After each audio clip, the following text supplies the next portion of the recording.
Welcome to I dream sports. నిన్న IPL ఆప్షన్ని మీరు అందరూ కూడా చూసుంటారు. దాదాపు 72 ప్లేయర్స్ అయితే సోల్డ్ అవుట్ అయిపోయారు. సో యూఏఈ వేదికగా జరుగుతున్న ఈ ఐపీఎల్ 2025 కోసం జరుగుతున్న ఈ మెగా ఆప్షన్లో దాదాపు ఫస్ట్ డేలోనే 72 ప్లేయర్స్ అయితే సోల్డ్ అయ్యారు. అందులో దాదాపు అన్ని టీమ్స్ కూడా ఆప్షన్లో పార్టిసిపేట్ చేసి తమకు కావాల్సిన ప్లేయర్స్ అయితే వాళ్ళు కొనుగోలు చేసుకోవడం జరిగింది. సో అయితే మనం ముఖ్యంగా ఆర్సీబీ టీం ఏ ప్లేయర్లని తీసుకుంది అనే విషయం గురించి మాట్లాడుకుంటే, ఒకసారి ఆర్సీబీ అసలు ఎంతమందిని తీసుకుంది, ఎంతకు తీసుకుంది. ఆల్రెడీ రిటెన్షన్స్లో 3 ప్లేయర్లని, విరాట్ కోహ్లీ, అలాగే రజత్ పటిదార్, ఇంకా యష్ దయాల్ 3 ప్లేయర్లను అయితే వాళ్ళు రిటర్న్ చేసుకోవడం జరిగింది. సో వాళ్ళు కాకుండా ఆక్షన్లో వాళ్ళు బై చేసిన ప్లేయర్స్ ఎవరైనా చూద్దాం. ఎక్కువ డబ్బులు ఇచ్చి తీసుకుంది మాత్రం జోస్ హెజల్వుడ్, ఆస్ట్రేలియా పేసర్. తనని దాదాపు 12.5 కోట్లకైతే ఆర్సీబీ తీసుకుంది. ఆ తర్వాత ఫిల్ సాల్ట్ని 11.5 కోట్లకు తీసుకుంది. జితేష్ శర్మని 11 కోట్లకు తీసుకుంది. ఇంగ్లాండ్ ఆల్రౌండర్ లైమ్ లివింగ్స్టన్ అయితే 8.75 క్రోర్స్కి అయితే తీసుకుంది. అలాగే రషిక్ దార్ని 6 కోట్లకు తీసుకుంది. ఇతను అన్క్యాప్డ్ ప్లేయర్. ఇంకా అలాగే స్పిన్నర్ సుయేష్ శర్మని కూడా 2.6 క్రోర్స్కి అయితే ఆర్సీబీ తీసుకుంది. అయితే ఈ ఆక్షన్లో ఈ ప్లేయర్ లిస్టును ఒకసారి మనం పరిశీలించుకున్నట్లయితే ఈ సుయేష్ శర్మ అలాగే లివింగ్స్టన్ వీళ్ళిద్దరి బైస్ని కొంచెం స్మార్ట్ బైస్గా మనం చూసుకోవచ్చు. కాకపోతే జోస్ హెజల్వుడ్ లాంటి ఒక ప్లేయర్కి అంత పెద్ద అమౌంట్ పెట్టడం అనేది ఆర్సీబీ ఫ్యాన్స్ కూడా అంత ఇష్టం లేకుండా ఉంది. సోషల్ మీడియాలో ప్రస్తుతం దీనిపైన నెగిటివ్ కామెంట్స్ ఎక్కువ వినిపిస్తున్నాయి. ఎందుకంటే కేవలం టెస్ట్ క్రికెటే ఆడుతూ వన్డేలు అలాగే టీ20లో పెద్దగా పర్ఫామ్ చేయలేని ఒక ప్లేయర్పై, ఒక పేసర్పై ఇంత అమౌంట్ పెట్టి తీసుకోవడం అవసరమా అనే విమర్శలు అయితే ఆర్సీబీ మీద వస్తూ ఉన్నాయి. సో వీళ్ళ ఆక్షన్ తీరు ఇంకా మారలేదు.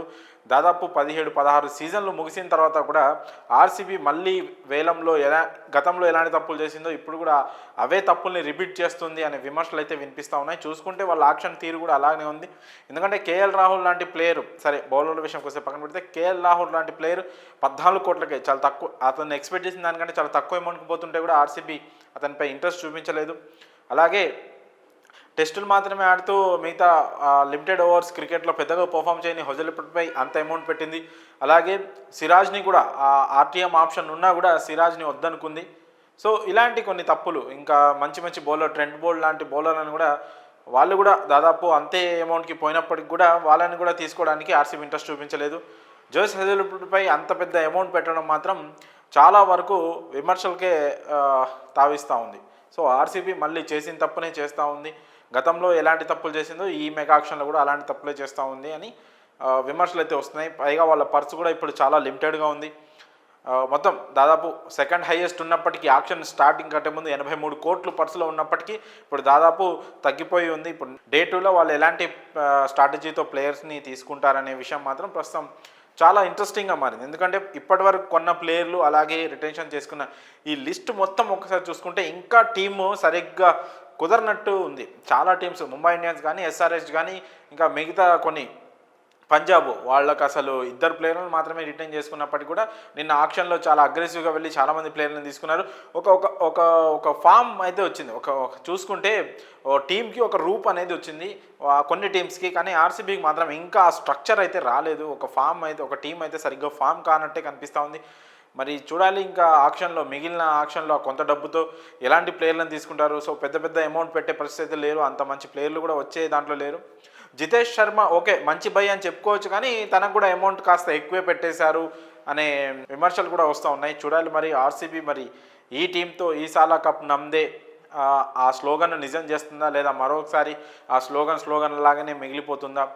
టీం సరిగ్గా కుదరకపోతే మాత్రం ఎంత ఫ్యాన్ పేజ్ ఉన్నా, ఎంత క్రేజ్ ఉన్నా మాత్రం ఆ కప్ అనేది రాదు. ఖచ్చితంగా ఆటగాళ్లే బరిలోకి దిగి ఆడాల్సి ఉంటుంది. కాబట్టి విరాట్ కోహ్లీ లాంటి ఒక స్టార్ ప్లేయర్లకి, పర్ఫామ్ చేస్తున్న ప్లేయర్లకి ఒక టీం కూడా జత కావాలి. ఒక ప్లేయర్ వల్ల కప్ అనేది చాలా కష్టం. అది దాదాపు 16-17 ఏళ్ళ నుంచి మనం చూస్తూనే ఉన్నాం.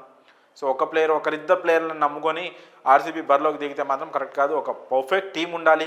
బ్యాటింగు, బౌలింగు, ఇలా ఆల్రౌండర్లతో అన్నింటిలో బ్యాలెన్స్గా ఉంటూ ఒక పర్ఫెక్ట్ టీం ఉంటేనే ఆ కప్ అనేది కొట్టగలం. సో ఇప్పటికైనా ఆర్సీబీ డే 2లో అయినా ఒక మంచి స్ట్రాటజీతో మంచి ప్లేయర్లను తీసుకోవాలని ఆర్సీబీ ఫ్యాన్స్ అయితే కోరుకుంటారు. ఇప్పటివరకు జరిగిన వేలం చూస్తే మాత్రం ఆర్సీబీ స్ట్రాటజీని, ఆ బయింగ్ స్ట్రాటజీని మాత్రం ఆర్సీబీ ఫ్యాన్స్ కూడా తీవ్రంగా వ్యతిరేకిస్తున్నారు. మరి చూడాలి డే 2లో ఎలాంటి ప్లాన్స్తో ఆర్సీబీ ముందుకు వస్తుందో. మరి ఆర్సీబీ ఇప్పటివరకు కొనుగోలు చేసిన ప్లేయర్స్పై మీ అభిప్రాయాలను కామెంట్స్ రూపంలో తెలియజేయండి.